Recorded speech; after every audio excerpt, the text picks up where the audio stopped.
Hello दोस्तों, welcome back to my channel. आज मैं आपके लिए लेकर आई हूँ बरोथ हाउस मूवी का एक्सप्लेनेशन। ये एक ट्रू इंसिडेंट बेस्ड मूवी है। ये एक ऐसी खतरनाक कहानी है जो आपको सोचने पे मजबूर कर देगी कि क्या सच में ऐसा हुआ था और वो सच क्या है। ये जानने के लिए आपको मेरा वीडियो अंत तक देखना पड़ेगा। और हाँ दोस्तों, अगर अभी तक आपने मेरे चैनल को सब्सक्राइब नहीं किया है तो प्लीज मेरे चैनल को सब्सक्राइब करके बेल आइकॉन के बटन को प्रेस कर दीजिए ताकि आने वाली मूवीज के नोटिफिकेशन आपको मिलते रहें। इस मूवी को डायरेक्ट किया है बग्स भार्गवा ने। फिल्म रिलीज हुई थी 7 अगस्त 2019 को और मेन लीड में है अमित साध और मंजरी फर्नांडिस। तो चलिए कहानी शुरू करते हैं। मूवी के स्टार्टिंग में हमको एक बहुत ही प्यारी फैमिली को दिखाया जाता है। उस फैमिली में अमित और भावना बरोथ नाम के कपल होते हैं। इन दोनों के 4 बच्चे होते हैं, जिसमें से 3 बेटियां और 1 बेटा। अमित की माँ प्रमिला और उसका छोटा भाई अजय भी बरोथ हाउस में सब साथ में रहा करते थे। अमित अपने बेटे को बहुत प्यार करता था और उसे प्यार से उस्ताद बुलाता था, क्योंकि उसका बेटा मल्हार बहुत ही बढ़िया तबला बजाता था। घर में दिवाली की पार्टी के सेलिब्रेशन हो रही होती है। श्रेया अपने चाचा को बार बार लुका छुपी खेलने को बोलती है। अजय उसे कहता है जाओ जाके छुप जाओ। अब श्रेया छुपते छुपते कब्रिस्तान में आ जाती है और वहाँ पर हमें दिखता है कि कोई आता है और श्रेया को पत्थरों से बड़ी बेरहमी से पीट पीट कर मार डालता है। घर में सब दिवाली पार्टी की वजह से बहुत बिजी होते हैं। श्रेया की तरफ तो किसी का ध्यान ही नहीं जाता। अब अचानक से भावना को श्रेया का ध्यान आता है। श्रेया लास्ट टाइम अपने चाचा अजय के साथ थी और वो दोनों ही गायब थे। अमित सब जगह अपनी बेटी श्रेया को ढूंढने लग जाता है। घर में अफरा तफरी का माहौल हो जाता है, लेकिन बच्ची कहीं नहीं मिलती। नेक्स्ट मॉर्निंग चर्च का फादर आकर अमित को श्रेया की बॉडी के बारे में बताता है। अमित जब कब्रिस्तान जाता है तो श्रेया उसे मरी हुई मिलती है। वो अपनी बेटी की लाश लेके घर आ जाता है। घर में सब रो रहे होते हैं, बिलख रहे होते हैं और भावना पागल सी हो जाती है। पुलिस इंस्पेक्टर नवीन दमनिया बरोथ हाउस आता है। पूछताछ में अमित कहता है कि वैसे तो उसे किसी पर खास शक नहीं है, मगर उसका पड़ोसी एंथनी उसके बच्चों को पसंद नहीं करता था। कारण ये था कि अमित का बेटा मल्हार कई बार एंथनी के डॉगी को लेकर चुपके से कहीं चला जाता था और उसे घुमाता फिराता था। ये बात एंथनी को इसलिए पसंद नहीं थी क्योंकि एंथनी अपने डॉगी को लेकर बहुत ज्यादा पॉसेसिव है। एक दिन एंथनी के डॉगी का मर्डर हो जाता है तो वो सीधा मल्हार पे इल्जाम लगाने लगता है कि मल्हार ने ही उसके डॉगी को पत्थरों से पीट पीट कर मार डाला। दूसरा शक उसे अपने भाई पर होता है, अजय पर। अब हम व्यूवर्स को अजय के कैरेक्टर के बारे में एक फ्लैशबैक दिखाया जाता है। अजय एक बहुत ही आवारा लड़का होता है। वो स्मगलिंग के जुर्म में जेल भी जा चुका था। वो अपनी माँ से पैसों को लेकर बहुत ज्यादा लड़ाई करता था और प्रॉपर्टी का हिस्सा भी मांगता था। इन सब से तंग आकर एक दिन अमित ने अपने भाई को बहुत मारा। कारण ये था कि अजय अपना हिस्सा इसलिए मांगता था क्योंकि वो हिना नाम की लड़की से प्यार करता था और वो उसके साथ सेटल होना चाहता था, जिसके लिए उसे पैसे चाहिए थे और वो अपनी माँ से इसीलिए प्रॉपर्टी में हिस्सा मांगता था। अब इंस्पेक्टर पूरी बात सुन लेता है, लेकिन उसे उल्टा अमित पर ही शक हो जाता है क्योंकि श्रेया की बॉडी को अमित कब्रिस्तान से उठा के ले आया था, जो कि उसे बिल्कुल भी नहीं करना था। अमित का भी एक बैकग्राउंड हम सबको दिखाया जाता है। अमित श्रेया को कम पसंद करता था क्योंकि अमित की वाइफ भावना को हमेशा लगता है कि अमित श्रेया और श्रुति को पसंद नहीं करता था, वो बस मल्हार को ही प्यार करता था। अमित को हमेशा लगता था कि श्रेया और श्रुति उसकी बेटियां नहीं हैं और ऐसा क्यों है ये हम व्यूवर्स को आगे पता चलेगा। श्रेया की बॉडी को पोस्टमार्टम के लिए भेज दिया जाता है।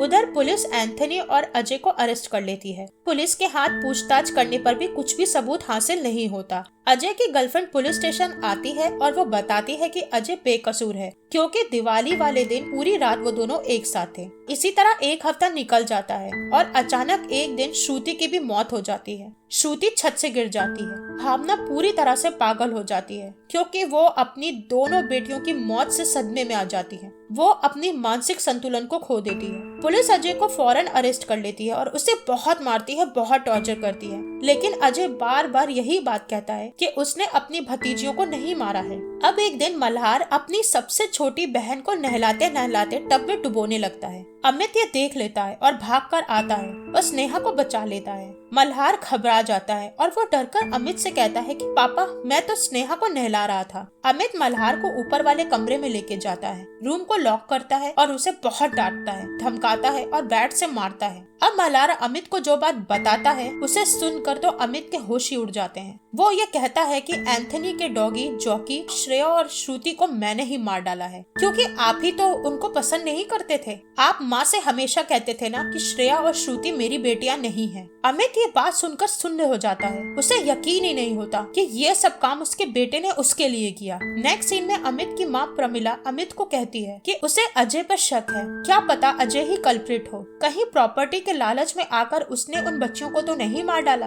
अमित अपनी माँ से कुछ भी नहीं कहता और वो उन्हें नहीं बताता कि मल्हार ने ही ये सब काम किया है। अब वो मल्हार पर हर वक्त नजर रखने लगता है। ऐसे ही कुछ दिन बीत जाते हैं। एक दिन एंथनी अपनी वाइफ सोफी और अपने बेटे रोशन के साथ अमित के घर आता है। उसको उनकी दोनों बेटियों की मौत का बहुत दुख होता है। इन्हीं सब बातों के बीच में मल्हार एंथनी के बेटे रोशन को लेकर खेलने लगता है। इसी समय रोशन बहुत तेज रोने लगता है। अमित फौरन वहाँ पर आता है और मल्हार को घूरते हुए रोशन को गोद में उठा के वहाँ से ले जाता है और सीधे एंथनी के पास आता है और एंथनी को उसका बेटा देते हुए चिल्ला के बोलता है कि यहाँ से चले जाओ और अपने बच्चे का ध्यान रखा करो। भावना और प्रमिला को अमित के इस बर्ताव से बहुत थका सा लगता है। उन्हें विश्वास ही नहीं होता कि अमित इतनी गंदी तरह से कैसे किसी से बात कर सकता है। कुछ देर बाद एंथनी की वाइफ सोफी किचन में आती है। वो देखती है कि सिलबट्टे पर खून लगा हुआ है। सोफी एकदम से घबरा जाती है और बाहर आकर देखती है तो किचन के बाहर उसके बेटे रोशन की लाश पड़ी होती है। उधर इंस्पेक्टर बरोथ हाउस आता है और वो अमित को बताता है कि एंथनी ने कंप्लेन की है कि अमित ने उनके बेटे को जान से मार दिया अपनी बेटियों का बदला लेने के लिए।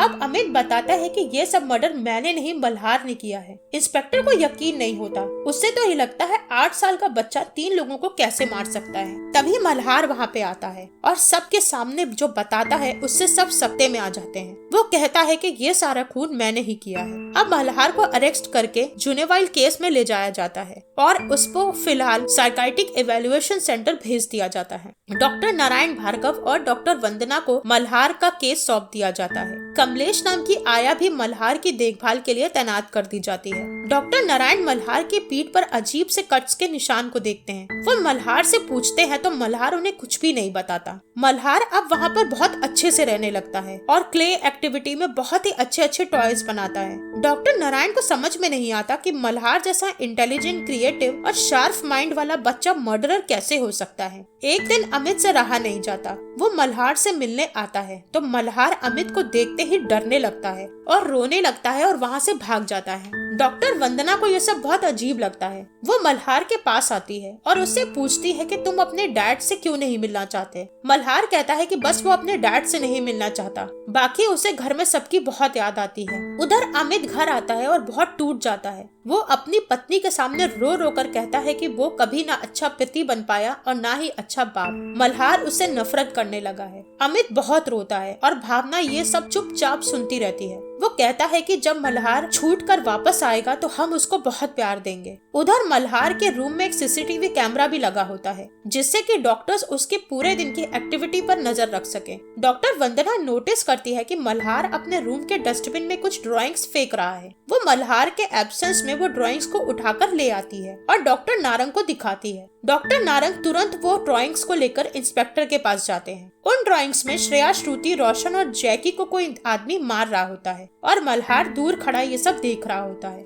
इंस्पेक्टर फिर से दोबारा पूछताछ शुरू करता है। वो एंथनी को बुलाता है। एंथनी इंस्पेक्टर को बताता है कि अमित के डैड और उसके डैड बहुत अच्छे फ्रेंड्स थे। अमित के डैड ने एंथनी के डैड से बहुत सारे पैसे कर्जे में लिए थे और वो कभी चुका नहीं पाए और वो मर गए। तो प्रमिला आंटी ने बरोथ हाउस का एक हिस्सा हमारे नाम कर दिया। अमित बाद में वो हिस्सा एंथनी से वापस खरीदना चाहता था मगर एंथनी ने मना कर दिया। इसी वजह से अमित और एंथनी में कभी भी नहीं पटती थी। प्रमिला बताती है कि अमित बहुत गुस्से वाला है। उसने बहुत मेहनत से सालों तक टैक्सी चला चला के ये घर खड़ा किया था। वो अक्सर बाहर रहता था और उसे अपनी बीवी और एंथनी के बीच अफेयर होने का शक था। भावना बताती है कि अमित उसे मारता था और अमित को लगता था कि श्रेया और श्रुति एंथनी की बेटी हैं, ना कि उसकी। इंस्पेक्टर भावना को मल्हार की पेंटिंग्स दिखाता है तो भावना पेंटिंग्स को देख के जोर जोर से रोने लगती है और उसको ये शक होता है कि अमित ने ही उन सबको मारा है। उधर अमित इंस्पेक्टर को बताता है कि मल्हार झूठ बोल रहा है। उसने बेल्ट से अपनी पीठ पे वो निशान बनाए थे। अपने हाथ में कई बार वो कील चुभो के जख्म कर लेता था और उसे मौत से डर भी नहीं लगता।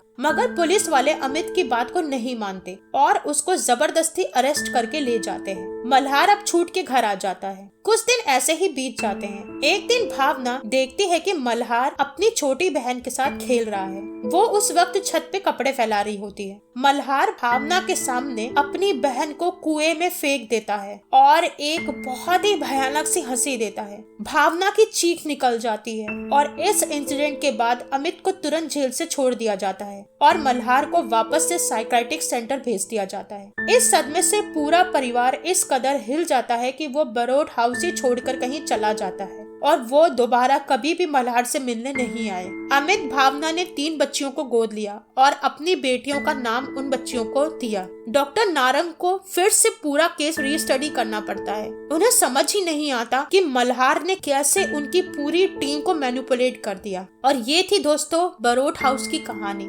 जैसे कि मैंने आपको पहले बताया था, ये कहानी एक सत्य घटना पे आधारित है। कोई भी आज तक ये नहीं जान पाया कि उस बच्चे ने ये हरकत क्यों करी और जिस बच्चे ने सच में अपनी बहनों को मारा था उसका नाम था अमरजीत सदा। 8 साल की उम्र में उसने अपनी 3 बहनों की हत्या करके उन्हें खेत में गाड़ दिया था। ये घटना 2007 में घटी थी। वो बच्चा कंडक्ट डिसऑर्डर से ग्रसित था, जो सही और गलत का डिफरेंस नहीं पता कर पाता था। उसे दूसरों को मारने में और उन्हें सताने में बहुत मजा आता था। 14 साल बाद वो बच्चा छूट गया और आज एक आम नागरिक की जिंदगी जी रहा है, लेकिन वो कहाँ है किसी को भी नहीं पता। तो दोस्तों, ये थी बरोट हाउस मूवी की कहानी। आई होप आपको ये कहानी पसंद आई होगी। प्लीज हमको कमेंट बॉक्स में जरूर शेयर करिएगा अगर आपने कभी ऐसी कोई कहानी पढ़ी है तो। तब तक के लिए good bye and thank you.